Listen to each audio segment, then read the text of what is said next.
All right. Oh man, if I can learn that from you, Yoda. Yoda. He's got the words now. I got the words now. All right, I'll send them to me so I can learn them. That's right, right, Neil. We all guys. before the song's awesome. The cannabis anthem. Okay, give us money for singing lessons. No, I'm just kidding. Could have been saying a couple things too. Okay, give me money to get rid of me. No, just kidding.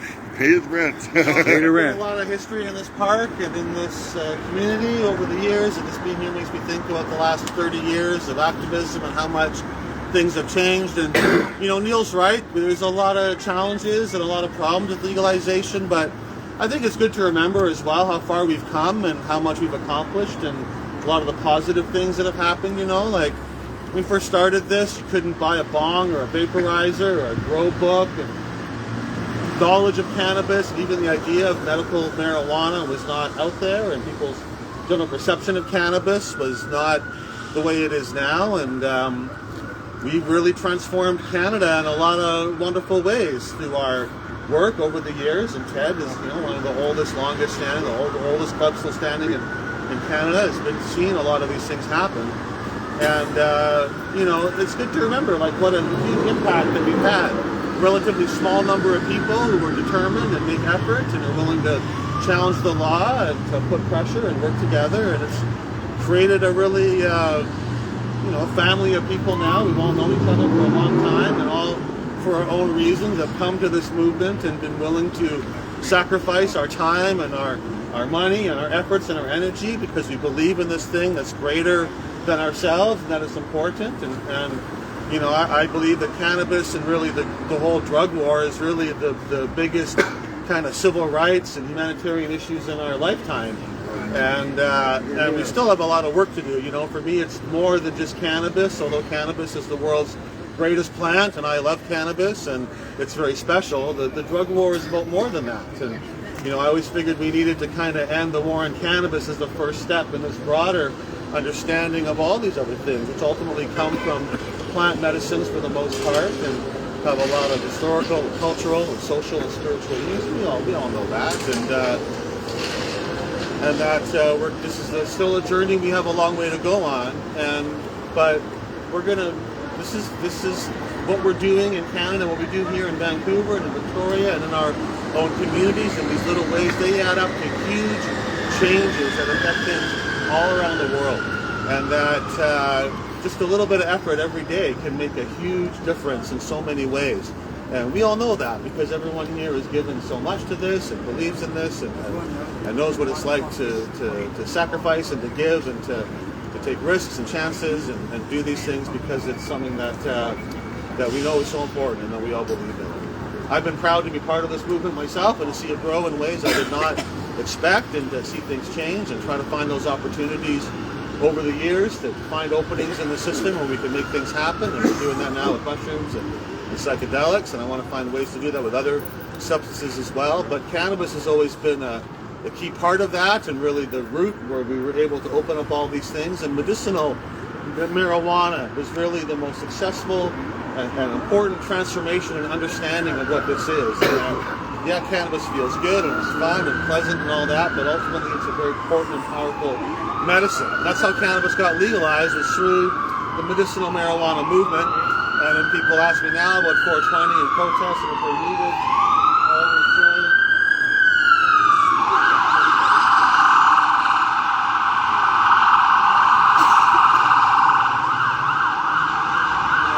Really medicinal cannabis and medicinal patients that really got us to legalization and opened that up and made that happen, and yet those are also the people that have been left behind by legalization and how it played out. And there's no, you know, we've got a lot of taxes on cannabis, access is limited, the potency is not up to where it should be, and the quality control isn't where it should be. And you know, I think it's good. I think legalization is good. I think it accomplishes a lot, and there's 60,000 people a year. We're getting arrested for possession in Canada each year, and although there's still a small number of that happening, it's really dropped very substantially. You know, I think we should be happy what we got with legalization, but it's not over there yet, and there's a lot more to do. And medicinal access is so important, I think, to opening things up for everybody else again.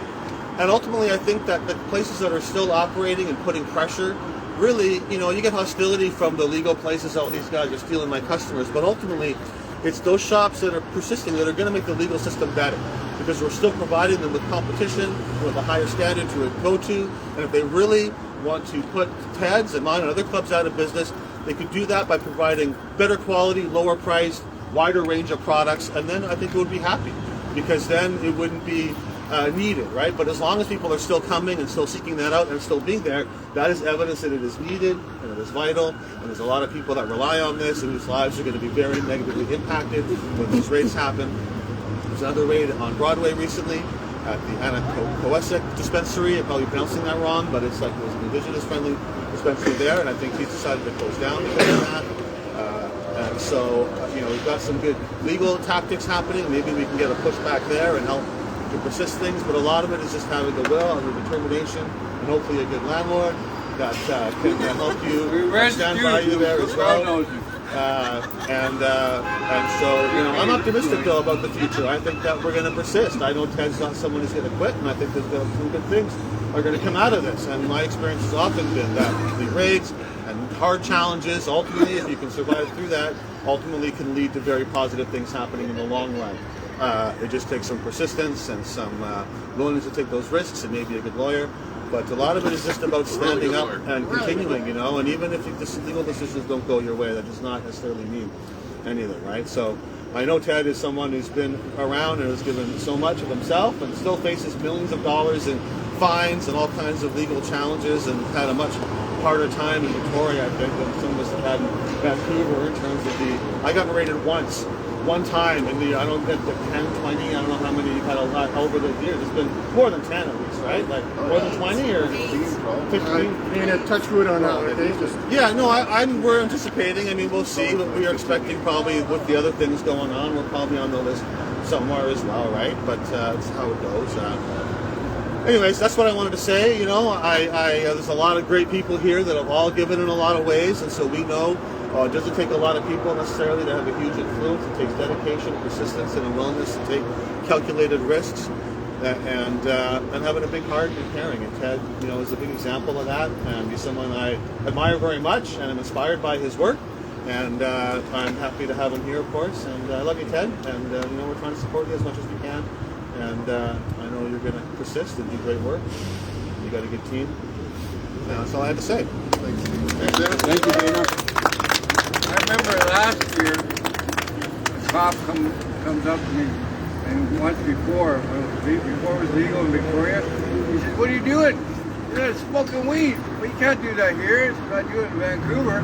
"Well, you're not in Vancouver." I said, "Get off my land," and he drove away. So thank you very much for Dana and for you guys for singing and everything that start there. It's awesome, really, to be here, and with someone in particular that I've worked with for decades now. I picked this spot because it goes back to the roots from my perspective, at least, because when I first came to the Hempology 101 meetings here in the building that's now burnt down, we organized a rally here in April of 95, sorry. And I believe Dana was one of the speakers at that, and at the time he was publishing the I think it was the Hemp and Marijuana newsletter it was called, and then at one of the Hempology meetings we came up with had nothing to do with it. They came up with the Cannabis Canada name that eventually changed to Cannabis Culture, and I helped type in the business directory in the first edition of Cannabis Canada. But then that's when I moved over to Victoria and wasn't here very much, and just come here. It's been over 4 years now since I've been here, so it's been a while. But it really does, in a lot of ways feel like home too, because a lot of people I know, and very familiar space, obviously. It's been quite a struggle in a way over that 27 years since I got inspired here in Vancouver to make the world a better place through cannabis. Yet despite the struggles and the almost beatings it seems that we take doing our work, The rewards, both in the present and towards the future, are astronomical and already have been. As Dana said, the fights that we and others have done for medical access have pushed the government to the point where they realized that the whole prohibition scheme was absurd and they better legalize it. Though unfortunately they still consider it a dangerous drug. They haven't gotten past that yet. So everything that they do is couched in that framework, which is very unfortunate and something that's much harder to change than the law. But nevertheless, we're changing it all, one day at a time. And so, the Victoria Cannabis Buyers Club is in its 27th year, and it's been an interesting battle. We've now been raided 8 times by various police authorities, including the raid in our kitchen in 2009, which led to the Supreme Court of Canada decision in 2015 that made edibles and extracts legal. And when that happened, a bunch of things came of it. One was the 10 milligram limit from Health Canada. Completely unacceptable, especially in the midst of an opioid crisis. We just hit our 7th year here in British Columbia of having a crisis, and yet the government's not even like a tenth of a step measures at times have not stemmed the death toll or the despair on the streets. And it's very disheartening to see it getting worse each month while we have this amazing plant that could offer so much as an alternative to that. But nevertheless, the 10 milligram limit has been fought vehemently by Health Canada from the beginning, and from that day it was brought in, we knew that there would have to be a challenge to that later in court, after a few years, because that's how court works. And then, I guess, sorry, legalization also, really just changed the whole, I guess, system that medical patients were accessing when it was illegal. And so, it was very accessible cannabis and cannabis products before legalization. But with legalization, medical access, as was seen on the street, was pretty much shut down. Sorry, I just lost my train of thought completely a couple times. So we haven't complied with the regulations for 2 reasons. The 10 milligram limit and the fact that medical storefronts are not licensed. Health Canada will not let recreational stores provide medical information, so if a cancer patient walks in, they can't learn more than just indica or sativa. And they can sell you an infused cola and tell you it goes great for the grandma over there. Right. And suppositories, those are great for recreation. And so, and you also, to gain access to the federal medical marijuana program, you not only need to be able to find a doctor, but you also need to be able to have a credit card and an address to mail it to. And so it's very inaccessible to the vast majority of patients. No reasonable access at all. A study just came out last week that was meant, or I guess a couple weeks ago now, that was meant to inform the panel that's reviewing the Cannabis Act. We're 5 years into legalization, and it's supposed to be being reviewed, and there has been a great fear that part of that review would be either revoking or restricting grow licenses, and even possibly taking the medical marijuana program out entirely, because that's been the goal of the Canadian Medical Association from the very beginning. They don't want to deal with medical marijuana. If you want cannabis, they want you to just go to a recreational store, which is even cheaper than the legal licensed store. We would say from the Cannabis Act, most of the people who bother you about cannabis have no authority. And so, we haven't complied with legalization for those main 2 points. And so, as a result, we've been raided 3 more times.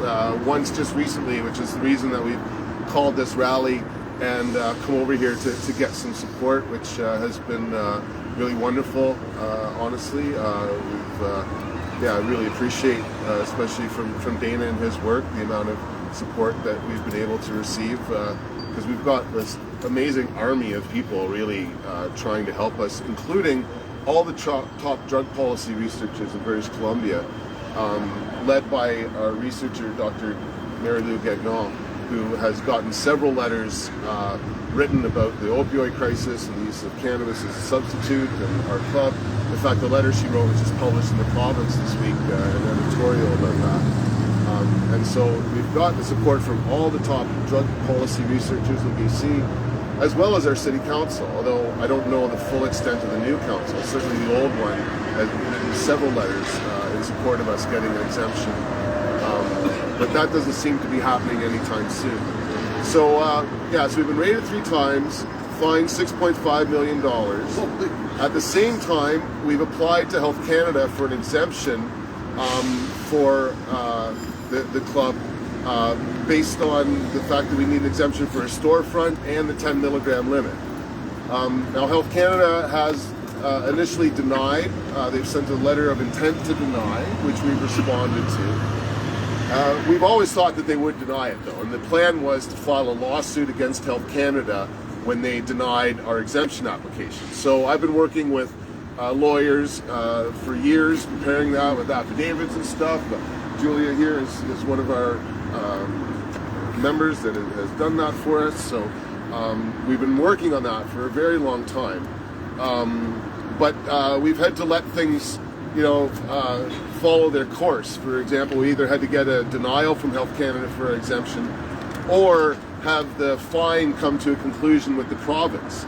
And so we've appealed the fines, but it hasn't come to a conclusion yet, in large part because, and this hasn't really gone on public record yet, but the province last fall actually amended the cannabis regulations to now remove the ability to argue the Charter of Rights and Freedoms when contesting a fine. And so that's an abuse of power. The government should not be able to say, you can't use the Charter when we're punishing you for this law. Like, that's just not the way the Charter of Rights works. It supersedes all law. But according to Mike Farnworth, if you want to pursue charter issues, you have to file a separate lawsuit against the government. Somehow they're not able to deal with that. It's beyond their pay grade or something to that effect. And so then they decided that they would apply that law retroactively to our case in our hearing, which had already been well underway, and tell us that the charter arguments that we submitted were no longer going to be accepted. And so we've filed abuse of power and something called subversion of power against the province in the hearings that we were dealing with the CSU. And so Mike Farnworth admitted in the province and the legislature and the committee that we were the reasons, and then people arguing medical issues, that they wanted to take out the ability to argue constitutional rights, which is really quite astounding that they would go so far. And so they were working on that when our building sold that we've been in for decades, and the new landlords, upon finding out who we were, actually contacted the province, who were giddy to tell them that we would be that they would be fined for having us as tenants. So we got an eviction notice pretty much immediately from the landlord when they heard that. We defied that, found a new place. That place fell through, so we had to find another place. But the new place, when we moved in, the day we moved in, the province sent a threatening letter of $100,000 fine to the new landlord. And we hadn't even operated there yet.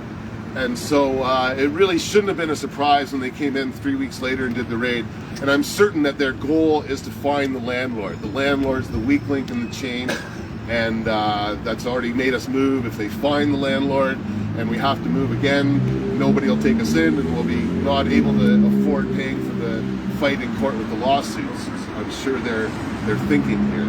It's been over 3 weeks since the raid. They haven't been back, and I really don't think they will now. Although we're much more prepared, honestly. I should have been more the first time. We've got a lot of things hidden now, so we're being much more cautious about what's available to them. But anyhow, yeah, so we're hopefully April 25th, we'll be filing 2 applications in court. One is the lawsuit, the constitutional challenge that I've spoke of, and the other is an injunction.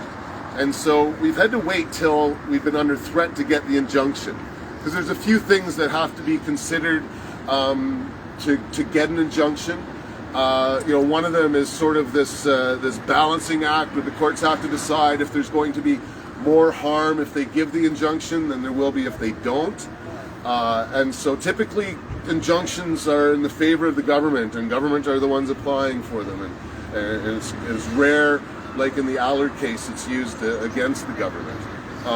But what we have to be able to prove, in a sense, and that now with this raid and the behaviors of the government, we can, is that the government's acting hostile enough that our organization is under threat, and therefore the lives of our patients is under threat, and that there is, a sort of imminent need for government intervention or court intervention in order to, protect and save lives in the interim of making the constitutional decision.